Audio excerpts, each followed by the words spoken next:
Let's go. All right, I'm here with Ron Smith. Ron, what do we got going on today? Man, not much, man. Just trying to talk about this news that's been going on in the last couple of weeks and this week.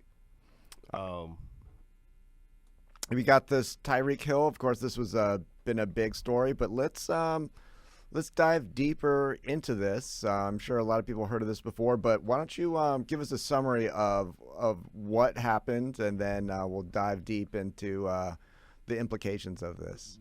Beginning the football season, Tyreek Hill, a star for the Miami Dolphins, wide receiver, he got pulled over on his way to the stadium. This is like a few weeks ago at the beginning of the football season, NFL.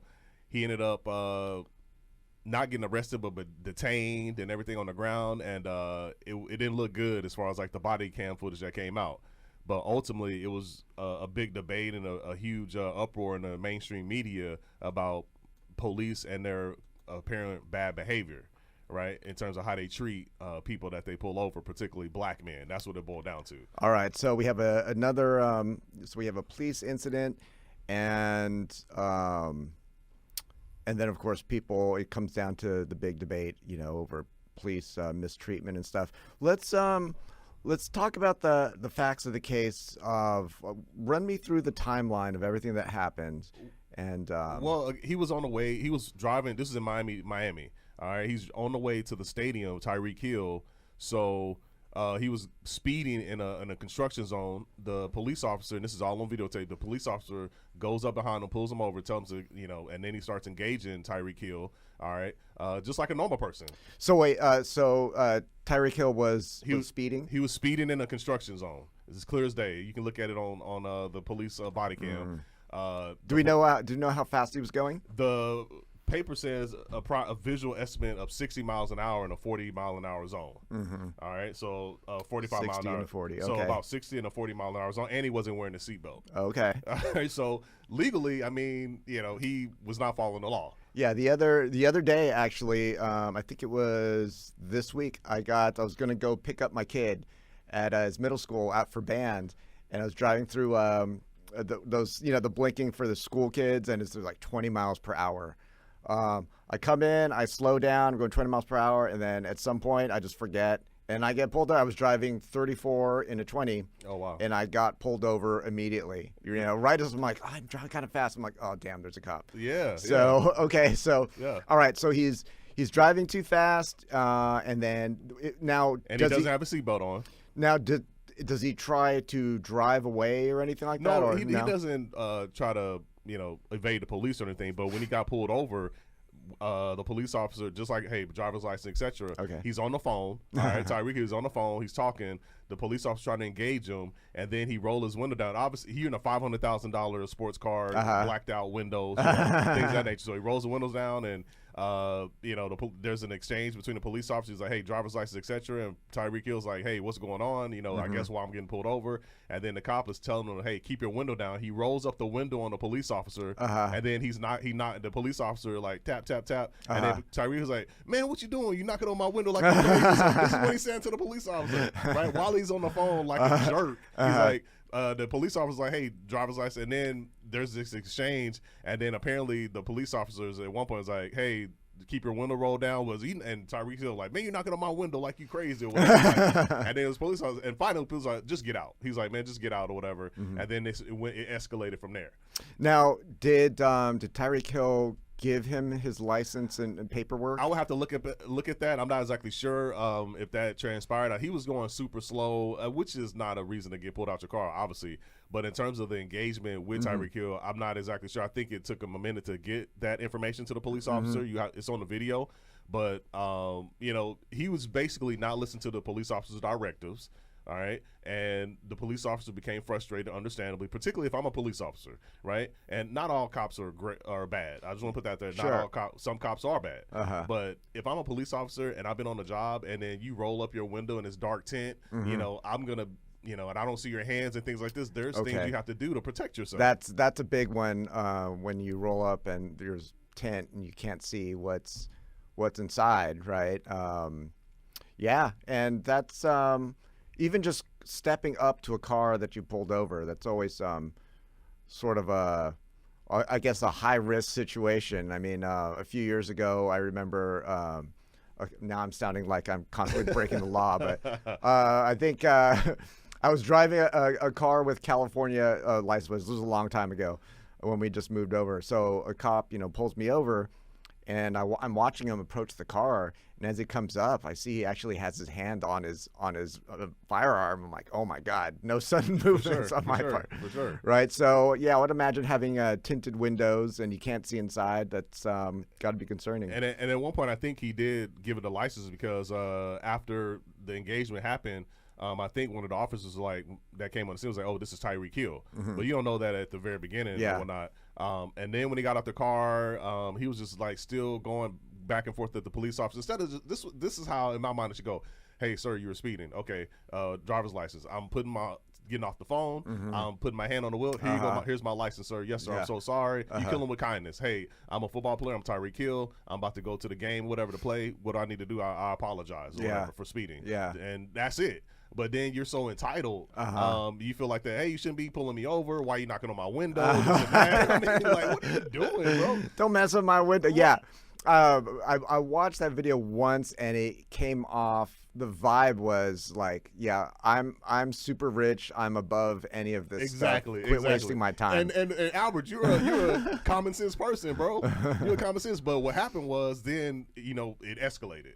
He got put on the ground and everything like this, and then he had his two teammates that pulled up, hey, what's going on, Cheetah, whatever. That's his nickname. And then they pulled to the front, and the cops like, don't park there. That's illegal, and then they're walking up on the scene with their hands up like they're going to do something. Calais Campbell, one of his teammates, and these other guy. And then they were on the phone like, yeah, they're beating him up or whatever. They're up here beating on Tyreek. They were not beating on Tyreek. I mean, it's just, and the news media took it out of proportion. That same night or the next night, Tyreek Hill was on Caitlin Collins, CNN or whatever. And in the video, they asked him, hey, they had him handcuffed, and they were like, hey, you need to sit down. And then Tyreek said, man, they were like, sit down. He's like, man, I can't sit down. I had knee surgery or whatever. But then like an hour later, he's on the field. He ran for an 80-yard touchdown. But you can't sit down. It's preposterous. And Caitlin Collins on CNN are not gonna address that. They're using him as a way to for divisive ways for racial aspects. It was just infuriating to me. Yeah.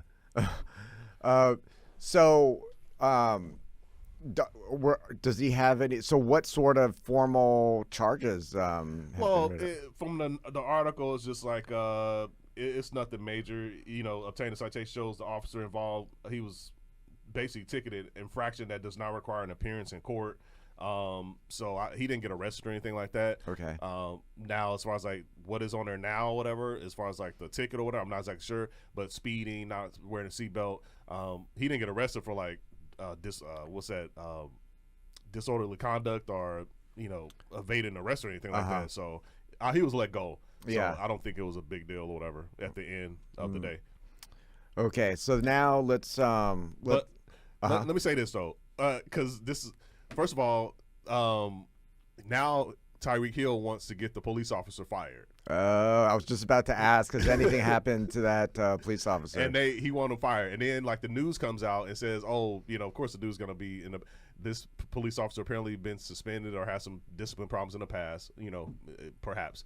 But my deal is you want this police officer fired, Tyreek Hill, but the NFL has provided you with plenty of second chances based on your behavior. This dude, and I'm not knocking this person, these are just the facts. The dude has 4 baby mamas, right? He has he has 8 kids or more. All right.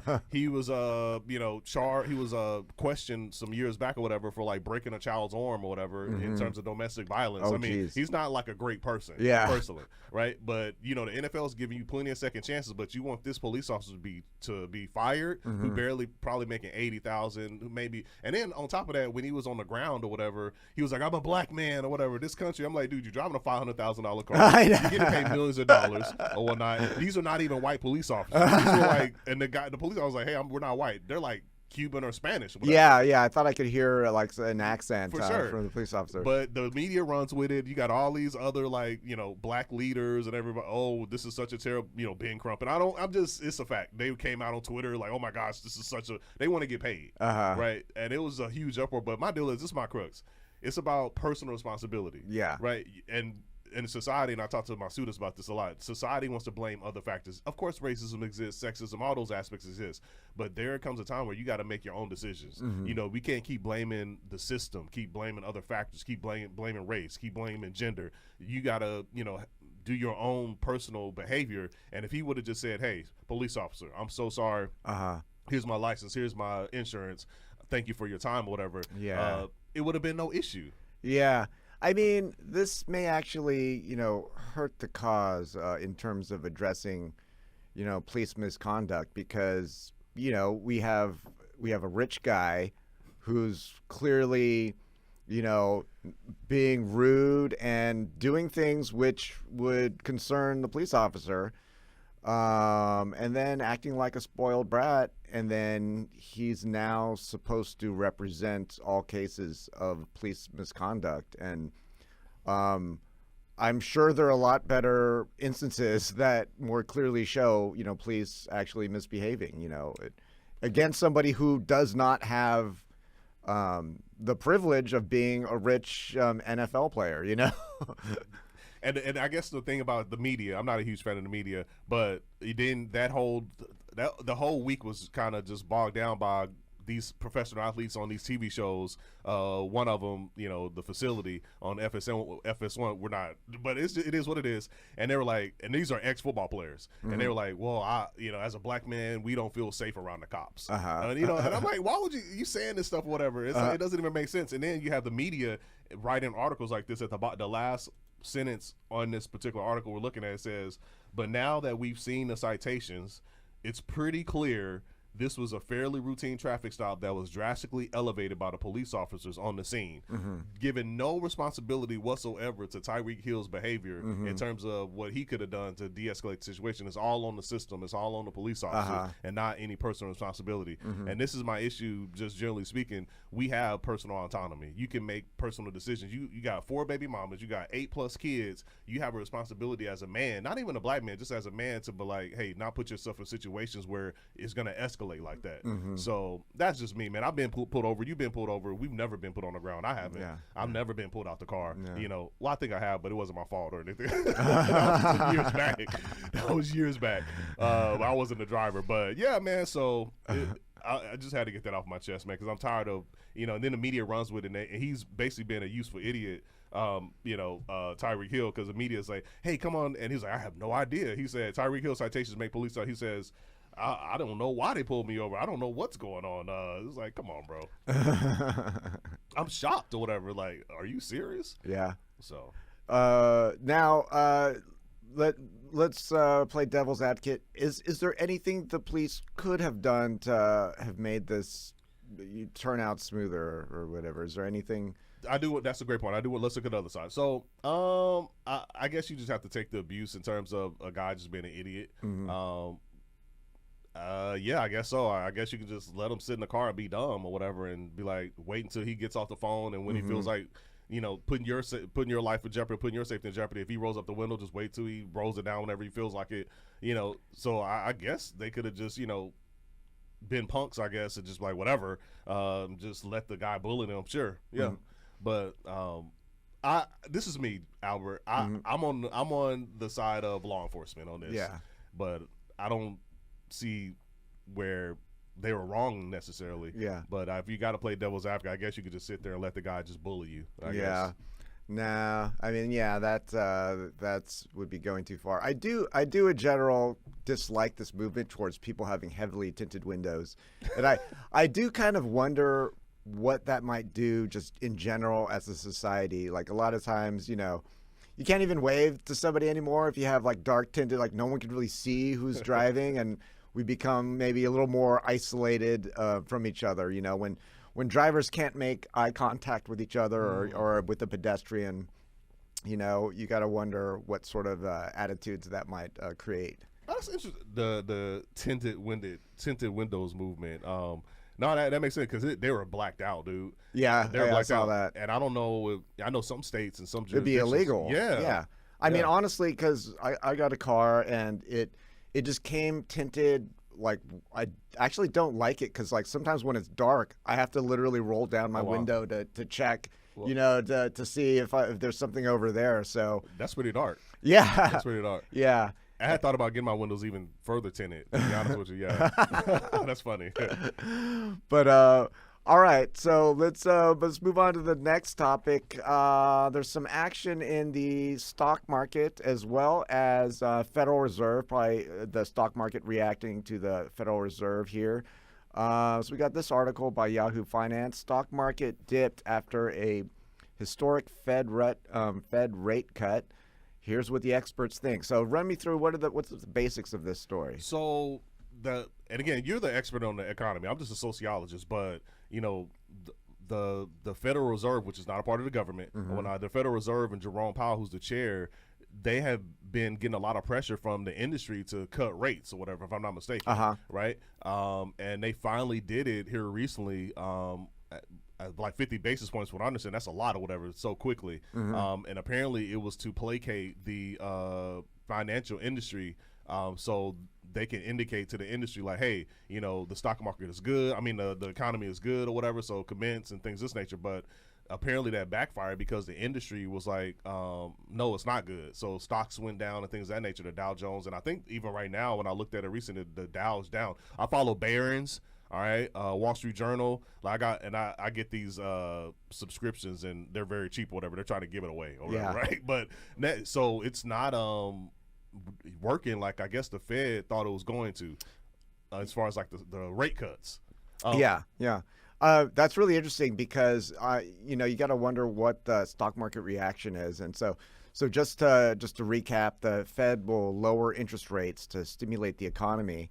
And the question became, how big would they reduce interest rates by? And usually, and I was checking the betting markets because people are betting. Predicted? Are you gonna predict it? Actually, predicted. They've gotten into legal trouble, and so from what I heard, that they're no longer taking bets. So now most people have moved over to something called Polymarket. Polymarket is good too. Yeah, but I think you got to use crypto on that, or one of those you got to use crypto. Or no? Oh, really? You know what? I have to double check. I mean, there's a lot of money on Polymarket, so I don't know if there's a crypto gatekeeping going on, because that could affect who's on it. Yeah, exactly. Because I look at the presidential races and the numbers predicted versus Polymarket, they end up being different. And so I've always wondered, you know, why are they different? So maybe there's some type of bias introduced. It may be predicted that use crypto. One of those use crypto because I looked into it and I was like, well, I don't have any crypto like that. So okay. Yeah, and and they're not even legal. I can't even get anything on there because because they're Canadian based, so I don't know what sort of legal issues they've got in. So they've stopped creating new bets. That's why they don't have like all 50 states presidential betting anymore. They have very few bets on the presidential race or congressional, whereas you know Polymarket has a ton. But yeah, I need to look in that too, because that. If you do have to use crypto for Polymarket, then that's going to affect. Don't quote me, but I know one of those uses crypto. It must be. I don't think it's Predicted. Predicted's been around for a long time before crypto became big, and so I don't know. I have to look into that. I should know that. But anyways, people were betting on whether the Fed would cut rates by 25 basis points, which is 0.25%, or 50 basis points, and.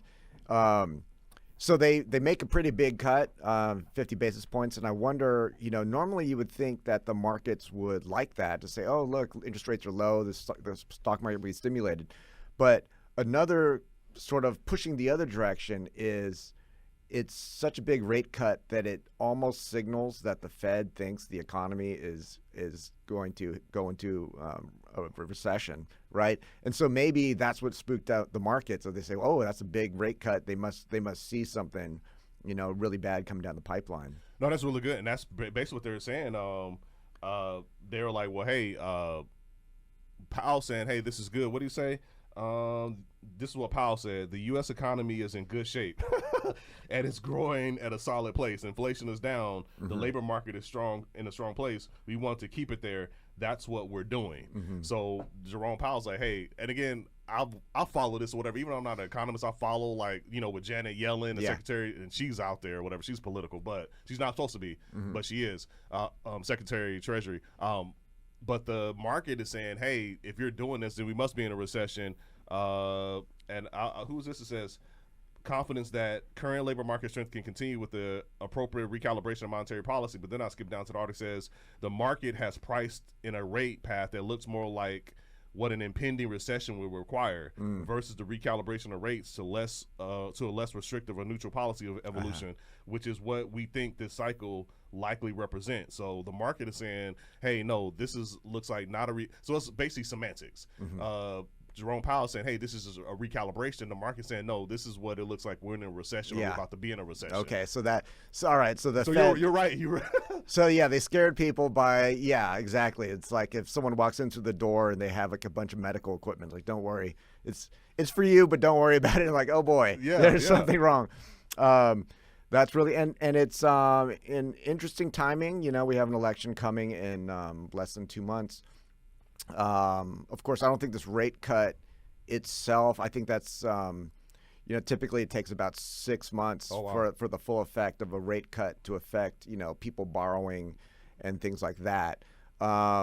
So it I don't want to say symbolic, but it's definitely a move that it'll affect the stock market, and it'll affect what people think the Fed thinks, and that's important. Apparently, the Fed thinks that we're at risk of recession. So it looks like you're saying that on a macro level, as far as these rates, it takes 6 months or whatever. So probably what's that?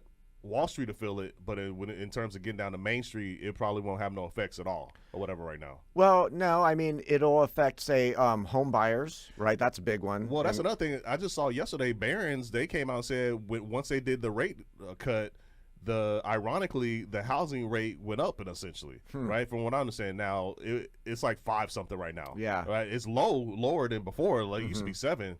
But it was an article, was like, hey, this is the name of the title. It says, hey, rate cuts just got cut, but home rates went up. What gives? And then they went into an explanation or whatever. Oh, did they mention inflation?